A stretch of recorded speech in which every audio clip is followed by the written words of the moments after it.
Otkriva vam na koji način uz Reiki možete poboljšati svoju praksu i svoj posao. Svakako ću vam tijekom ove emisije dati još jedan lijepi bonus vezan uz osnaživanje smjera samog toka naše energije i Reiki energije naravno, pa ostanite uz mene i za ovaj savjet koji ću vam dati kasnije, a mi se kao inače čujemo nakon kratke uvodne špice. Ne idite nikud, vraćam se jako brzo. Tražite mir, sreću, tražite zdravlje. Vodim vas na putovanje bez lutanja, bez nemira, bez strahova i drame. Na putu marljivog i svakodnevnog rada, u sućutnosti i poštivanju života, drugih, ali i sebi. Vodim vas uz Reiki Do, putem univerzalne životne energije i Reiki učenja. Uz Reiki Dojo podcast i mene kao vašeg domaćina i učitelja. Ja sam Daniel, a vi slušate Reiki Dojo podcast. I dobro ste mi došli. Dobrodošli, dragi moji prijatelji, dragi moji slušatelji i gledatelji, u još jednu novu našu podcast zajedničku emisiju. Prošlo je od prošle jako puno vremena i moram reći nemam opravdanja, stvarno nemam opravdanja. Osobno sam u jednom trenutku stekao dojam da vam je već nekako previše toga i da imate puno emisija na raspolaganju, eto ovo je 521. epizoda, pa da je dobro da se i malo ja pritajem, da se malo i vi odmorite od mene, a i ja da se odmorim od sve ove produkcije koje zapravo i nije tako jednostavna. Pa eto, iskoristit ću i sad priliku pa ću vas pitati, je li vam ovo previše što je sad bilo do sad svih ovih emisija ili ste željni još mojih sadržaja? Pišite slobodno u komentaru da li da radimo još više ili ima već sada dosta toga. U svakom slučaju, planirao sam pauzirati do kraja ljeta, pa sam onda tako malo krenuo taj odmor, ljeto je došlo, pa je i prošlo, kao i jesen, pa eto prošla je godina i eto nas već na kraju zime, na pragu smo samog proljeća. I neću vam sada obećavati koliko će često ovaj serijal ići, koliko često ću snimati podcast epizode, no potrudit ću se da bude redovitije, potrudit ću se da barem s vremena na vrijeme imate emisije koje će vam biti na raspolaganju, pa ako ništa drugo da slušate u uhu kao što smo to rekli. A ono što znate sami, iza nas je jako puno što se izdešavalo. Ako pratite moj rad, vidjeli ste da se puno toga dešavalo. Imali smo prošle godine na jesen prvi Karuna Ryu seminar u sklopu Reiki Dojo trening centra samo za Karunu i umjesto 2 mjeseca trajalo je na kraju 3, pa promislite kako je to izgledalo dobro. Bio je to arkanđelski webinar kojeg radimo uvijek u 12. mjesecu i desila se jedna stvar, desio se naš Satori magazin koji dugo nisam izdao isto tako i još mnogo toga programa, da sada ne umaram trime previše, ali kao što vidite neke stvari koje su bile na odmoru sada se polako pripremaju, pa eto i Satori magazin krajem ljeta će biti i drugi broj ove godine uz vas. A sada vas pozdravljam i sve vas koji ste u našem godišnjem programu zahvalnosti, koji isto tako radimo jedanput godišnje. Zahvalnost je vrlo važna. Radujem se našem druženju i radujem se svemu onome što ćete postići. Da opet, kao i često prije, ne zaboravim, za sve vas koji ste po prvi put ovdje, moje ime je Daniel Salijević i ja sam Reiki majstor, učitelj klasičnog Usui Shiki Ryoho Reiki sistema. Učitelj sam isto tako i Karuna Ryu Reiki sistema i osnivač sam Reiki Dojo centra. I danas, ako se malo raspitate ili ako sami pratite, slovim za jednog od najvećih promotora Reiki tehnika u ovom ispravnom i izvršnom obliku već više od 15 godina, skoro sad će biti 20 godina kako svakodnevno promoviram ovu predivnu tehniku. Pa ako želite naučiti, da li uživo ili učiti na daljinu, tu sam, javite se. Nemojte odgađati jer Reiki je nešto predivno što vam se može desiti u vašem životu. A današnja naša emisija, kao što ste sami vidjeli, nosi naziv Reiki i još malo više. I dok znamo da je Reiki ime tehnika koja radi sa istoimenom Reiki energijom, što to zapravo malo više znači? To zapravo obuhvaća sve ono u vašem životu što je vama nekako dodatna, interesantna grana vašeg djelovanja. Ono što volite raditi, ono gdje se nalazite, ono možda profesionalno ili ono amatersko što nekako gledate kao dijelom sebe. Ono što volite, ono čemu se bavite, ono čemu težite, a sve to na jednoj razini baš to malo više možemo potencirati ako ste reiki praktičar ili kroz reiki tretmane možemo osnažiti i modificirati uz pomoć reiki energije. Da malo ukratko i objasnim, naravno ovo je današnja i naša tematika. Reiki donosi, za sve one koji ne znaju, baš ono što u određenom trenutku osobi treba.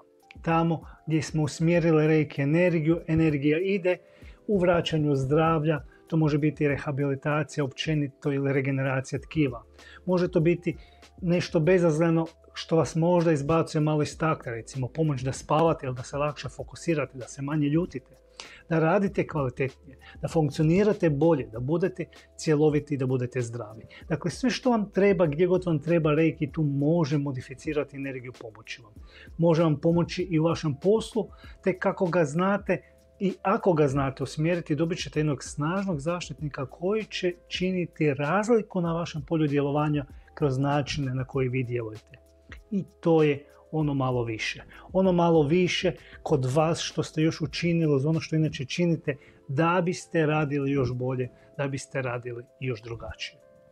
Ako reiki u svojoj prirodi integriramo recimo rad psihologa, tada taj psiholog u svojoj sada izmijenjenoj energiji, reikim izmijenjenom energijom, dolazi u stanje u kojem sama njegova prisutnost puno brže opušta i otvara ljude. Njima je zapravo zbog toga i puno lakše raditi jer se ljudi otvaraju puno brže.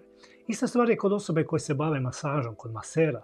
Ista stvar je kod stomatologa, kod onih liječnika koji vrše one neugodne preglede, gdje je potrebno da se osoba opusti, da stekne određeno povjerenje, da otpusti svoj strah kako bi mogli odraditi svoj posao i na njihovoj profesionalnoj razini. To reiki stvarno pomaže. Svima njima reiki u njihovoj energiji donosi i mir, kako njima, tako i okolini, što je opet preduvjet za dobar rad i za dobre rezultate. Da ne govorim o tome samo kako patronažne sestre prihvaćaju reiki koje rade ili sa dementnim osobama ili tek sa onim malim rođenim kikićima. To je rad s ljudima s posebnim potrebama, s autističnom djecom, gdje reiki izuzetno puno pomaže i gdje omogućava da zapravo imate jedan drugačiji, teško pisov pristup. No, ne samo i na ovaj način. Ne samo ako ste terapeut, ako ste i automehaničar, reiki vam može pomoći da brže pronađete uzrok kvara i da ga popravite bez problema. Ako ste nastavnik, omogućit će vam da napravite dobar program, da se bolje i razumljivije vas čujete, da imate dobre rezultate sa svojim učenicima, što je možda na nekakvom natjecanju izuzetno bitno. Evo i ovo što ja radim. Ovaj način mog podučavanja, ovaj način moje promocije reikija. Reiki je kao tehnika u pozadini, no sve ovo vezano uz tehnologiju, uz snimanje, uz organizaciju, uz produkciju, uz obrađivanje, da nema reiki energije. To ja vjerujem danas, duboko sam vjerujem da bi bilo puno i daleko teže. I do ovakvih rezultata dolazimo za sebe kad radimo na sebi, i tada gradimo snažno i pozitivno našu osobnu energiju koja utječe na okolinu i tom energijom koju smo utjecali na okolinu mi smo došli do stanje koje tada utječe i pomaže drugima. Ponekad to budu tretmani, ponekad to bude samo naša prisutnost i reiki će postati jedan dodatak više na listi alata koji su vam na raspolaganju samo ako razmislite o tome. Tako da nakon masaža tijela, recimo maser odradi tretiranje samo glave i dubinski još više opusti osobu. Jeste li ikada ili jesam li vam ikada pričao o reiki pranju kose, gdje frizerka s otvorenom reiki protokom pere osobi glavu? To trebate probati. Takvo pranje glave je zapravo nešto predivno. Predivno iskustvo koje samo treba jednostavno povezati reiki od ono što i radite. No isto tako, reiki ne možemo raditi nekome bez znanja. Te kao takav primatelj mora biti otvoren za primanje tretmana, te i znati da ga prime. Ne može frizerka samo tako prati svima glavu, bez dozvole, bez da ljudi znaju što se radi. Izuzetak je kada zapravo posljedično ljudi oko nas, u našoj energiji reikija, ljudi dobivaju dobre rezultate i kada se ljudi dobro osjećaju i kada imaju dobro provedene trenutke uz nas. To ono kad osoba se stalno vraća, traži baš vas i jedino ju vi nekako pašete. Je vam to poznato u vašem radu? Jer jednostavno vam se povjeravaju, otvaraju, traže vas. Uglavnom, Ako još niste, da vam previše ne zamaram i sa ovom emisijom da vam ne bude preduga, ako još niste, a reiki ste praktičar, počnite promatrati dalje od samih reiki tretmana. Gledajte gdje vam reiki može pomoći, olakšati i vinuti vas još veće visine. Ne samo kroz reiki tretmane i ne samo na fizičkoj razini za vraćanje zdravlja. Reiki uvijek djeluje na fizičko. Dakle, u svakom tretmanu djelovat će na fizičko, pa će djelovati i na emocionalno, i na mentalno, i na energetsko tijelo. Kod reiki majstora će čak djelovati i na duhovnom polju i tu postizati određene isceljenje. Pa stoga iskoristite ovaj svoj doseg da dotaknete ta tijela i zaživite reiki tehniku još više. Dajte si taj potencijal da radite još bolje. I to je ono što zbog čega ste išli učiti, da vam reiki pomogne u vašem životu. Jel' tako? A na početku sam vam spomenuo da ću vam pomoći da stavite svoj reiki protok u ispravan smjer. Rekao sam da ću vam dati jedan bonus, a da biste reiki protok stavili u ispravni smjer, možete između ostalog kroz ispravnu sročenu namjeru stvoriti svoj reiki još uspješnijim. Dakle, s dobrom namjerom reiki tretman će biti bolji. I mnogi se muče s namjerama, te za ovu tematiku planiram jednu cijelu radionicu napraviti jer ima tu čega pričati, kako vas uputiti. Na ovaj put bih htio vam dati nekoliko uputa da možete sami već sada polako razmišljati i tako stvoriti dobre namjere. Prvo, nemojte komplicirati. Mnogi pokušavaju kroz komplicirane namjere zvučati puno zbiljnije nego bi trebali, pa onda koriste riječi, fraze koje ni sami ne razumiju. Budite jasni, budite sebi razumljivi i budite usmjereni kroz ono što ste tražili prema onome što želite da se desi. Drugo, što je jednostavnije, to bolje. Nije povezano s onim prije, ali kad malo pogledate, sročite namjeru kao da objašnjavate malom djetetu kojem dajete uputu da nešto odradi. Tu sigurno nećete s djetetom komplicirati, zar ne? Zašto onda ići u takvu nekakvu namjeru raditi kompliciranijim? Što je jednostavnije, što pitkije, tim bolje. I treća stvar, budite umjereni. Ovo je dosta bitno.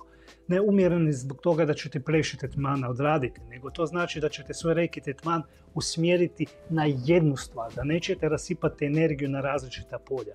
Zamislite da za ostvariti nešto vi trebate 100% djelovanje energije. Ako vi tu energiju uzmete i šaljete na 5 različitih strana, svaka ta strana dobit će 20% i nikada nećete doći do one razine od 100%. Ako nema 100%, zapravo nemate ni rezultata. Pa onda pazite da ne idete, da ne raspršujete energije, da idete tamo gdje vam je to najpotrebnije.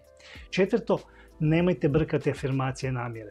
Afirmacija ima sasvim drugačiju prirodu i zakonitost i mnogi znaju se tu pogubiti. Afirmacija definira stanje i samim tim nas čini sigurnijim i u energiji i u vibraciji. Reiki namjera s druge strane je uputa reiki energiji da učini nešto što smo si zacrtali ili odredili da želimo da se desi. Na primjer, namjera kaže: spremi mi, molim te, kavu. Afirmacija će reći: ova kava je odlična. 2 različite prirode, 2 različite svrhe, ali i 2 različita vremena. Jedno u sadašnjem trenutku kada nešto nastaje, nešto već kad se desilo kao naš osvrt, kao naša percepcija nečega što se dešava. I eto, nadam se da ćete barem malo ovdje razmisliti da afirmacije i namjere nisu isto, da ćete ih pojednostaviti i da ćete ih koristiti da usmjerite energiju tamo gdje vam je potrebno. I nadam se da ovim bonusom malo lakše usmjeriti još bolje vašu energiju i naravno da ima tu još elemenata poput energetske higijene koji utječe na dobar protok, ali o tome ćemo u jednoj budućih mojih epizoda ili objava, pa me svakako pratite jer objavljam jako puno i na Instagramu i na Threads platformi i u Facebook grupama i u našoj Heartbeat Reiki Dojo internoj aplikaciji. Reiki i rad s Reikijem je jedna predivna životna cjelina. On se uči na Reiki tečajima koji vam omogućuju da djelujete kao Reiki praktičar, no kad pohvatate osnove, Reiki se uči kasnije na Reiki radionicama gdje se brusi to početničko znanje prema još većem sjaju, prema i većem djelovanju i djelotvornosti, kao i dijamant. A samim tim dobit ćete i puno veću vrijednost od tehnike koju prakticirate. Pa vas i ja pozivam i ovim putem da se priključite na neku od mojih radionica uživo, te da na taj način ispolirate svoj reiki dragulj još više. U opisu ovog videa ja ću staviti link za moju iduću radionicu koja će biti vrlo brzo, pa svakako bacite oko i priključite nam se na Active Reiki Day koji nam uskoro slijedi u Zagrebu već za nekoliko tjedana, gdje ćemo raditi napredne stvari, gdje ćete puno toga naučiti, osjetiti energiju, uhvatiti energiju, usmjeriti energiju. Tako da svakako iskoristite da učite još više. A moje ime je Danijel Salijević i mi smo došli do kraja još jedne naše epizode. Ja sam internacionalni reiki majstor učitelj, te dugi niz godina prakticiram reiki i kroz skoro 20 godina u radu uživo i radu na daljinu stotine učenika savladale su ovu tehniku i oplemenili su svoj život, promijenili su svoj život, podigli su jednu posebnu kvalitetu, ali i mir i mekoću u svoj život. Budite vi jedna od tih osoba, naučite reiki, pokrenite stvari, pokrenite energije, te tada dodatno i izbrusite znanje na mnogim mojim radionicama. Vidimo se u sljedećoj epizodi ili na nekoj od mojih radionica. Do tada sve znate, s ljubavlju grlim vas svojim srcem, primite lijepe pozdrave od Danijela.